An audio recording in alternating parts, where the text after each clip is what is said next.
Side করে রাখেন রাখেন এনে রাখেন। ভাড়া কত? ভাড়া 20 টাকা। এই বেড়ি ভাড়া 20 টাকা মানে? ভাড়া তো 10 টাকা। না, নিরালার থেকে এনে 20 টাকা ভাড়া। ভাড়া তো এখন বাড়ছে। কি এর ভাড়া 20 টাকা? সবসময় আসি 10 টাকা দিয়ে, আপনি চাইতেছেন 20 টাকা? ভাই, অযথা কেস কেস করেন না, আমার ভাড়াটা দিয়ে দেন, আমি যাই গে। এই বেডি, আমি 20 টাকা দেব না, আমি 10 টাকা দিব, নিলে নিবেন না নিলে ফুটো খালি। ভাই, আমরা গরিব মানুষ, আমার 10 টাকা মাইরা খাই আপনার লাভ হবো কি? আমার 20 টাকা ভাড়া দিয়ে দেন, আমি যাই গে। দেখ বেডি, আমার মাথাটা গরম করিস না, একবার কানের নিচে একটা মারবো না, এবার 2 দিন পর কান শুনবি না, জান দিকে। দেন ভাই, আমরা গরিব মানুষ, চুরি ডাকাতি করে খাই না, পরিশ্রম করে খাই। আপনারা কি করেন?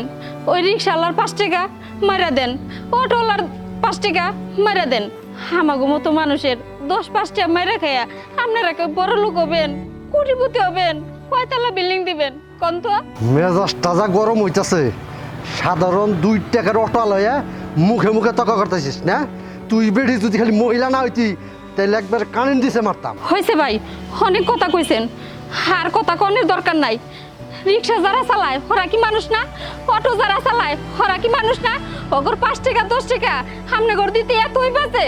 লাগবো না আপনার টাকা, আপনার টাকা লাগবো না। আপনার আমি সাতগা দিয়ে থুয়ে গেলাম, ভিক্ষা দিলাম, লাগবো না আপনার ভাড়া। চালায় অটো, তার আবার তেজ কি দামেডি, এম বিয়ার বাকি দেবো না বিনা। কাকি, হ্যাঁ কাকি। কি ব্যাপার কাকা, আপনি? হ, আমি। তোর দাদি কই? দাদি তো সেই সকালবেলা বাড়ি থেকে বের হয়েছে, এখনো আসে নাই। তোর দাদি অটো নিয়ে ঠিক মতোই বের হয়েছে, অথচ আজকে 3 দিন ধরে আমার অটো ভাড়া দিতেছে না। দেখ, ভালো লোক যাইছি, তোর দাদি আইলি ঠিক মতো কয়ে দিস আমার অটো ভাড়া ঠিক মতো দিয়ে দেয়, তা নাহলে কিন্তু আমি অটো নিয়ে যাবো। দেখেন কাকা, এগুলো আমার বলে লাভ নাই, এগুলো আপনি দাদিরই কইেন। এই, তোর দাদের আমি পামু কোনে? তোর দাদের আমি কই পামু? তগো বাড়িতে যখন আহি তুই দি থাকস, আর কেউ কি পাই? তোর দাদি তো খুঁজেই পাই না কোনো সময়, সবসময় অটো নিয়ে যায়। অটো যেহেতু চালায় তাহলে আমার ভাড়া দিতে সমস্যা কোনে? আচ্ছা কাকা, আপনি এখন যান, আমি দাদি এলে দাদিরে বুঝাই কমুনি। হ, ঠিক মতো বুঝাই কোষ আমার অটো ভাড়া দেয়। আচ্ছা।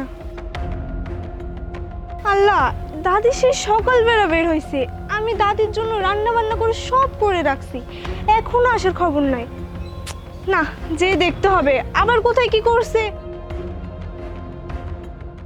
রাস্তাঘাটে একটা লোকজন নাই, হেবা করে গাড়ি চালাইলে আমার তো জমার টেহাই উঠবো না। আমি জমার টেহাই কোন থেকে জোগামু, ঘরের খাওনি কোন থেকে জোগামু, একটা লোকজনও দেখি না। অটো যাব? হ, যাবো। মা, তুমি এইখানে? তুমি অটো চালাইতেছ? হ, আমি। আপনি তো মনে ভুল করতেছেন, কারে মা ডাকতেছেন?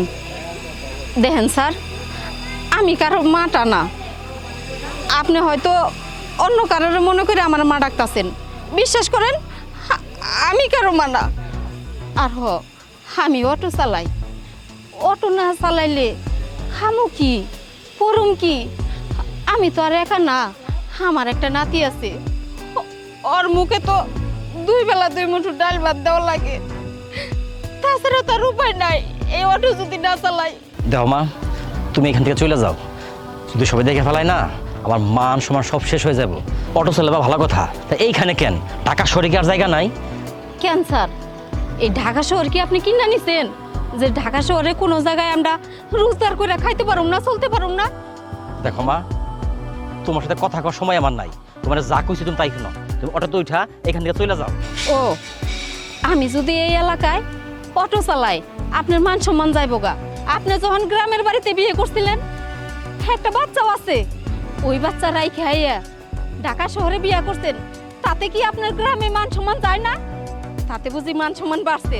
দেখো মা, এত কথা শুনতে আমার ভালো লাগতেছে না, তোমার যা কইছি তুমি তাই শুনো, এখান থেকে চলে যাও। আর তুমি কেমন মা, তুমি কি সন্তানের ভালো চাও না? বাবা মা সবসময় সন্তানের ভালো চায়, কিছু কিছু সন্তান আছে বাবা মার ভালো চায় না। তোরে আমি অনেক খুঁজছি, পাই নাই। যদি কেউ হারাইয়া যায় তারে খুঁজা পাওয়া যায়, আর যদি কেউ লুকিয়ে থাকে তারে তো আর খুঁজা পাওয়া যায় না। আজকে তোরে পাইছি, আমার কাছে তোর একটা পাওনা আছে।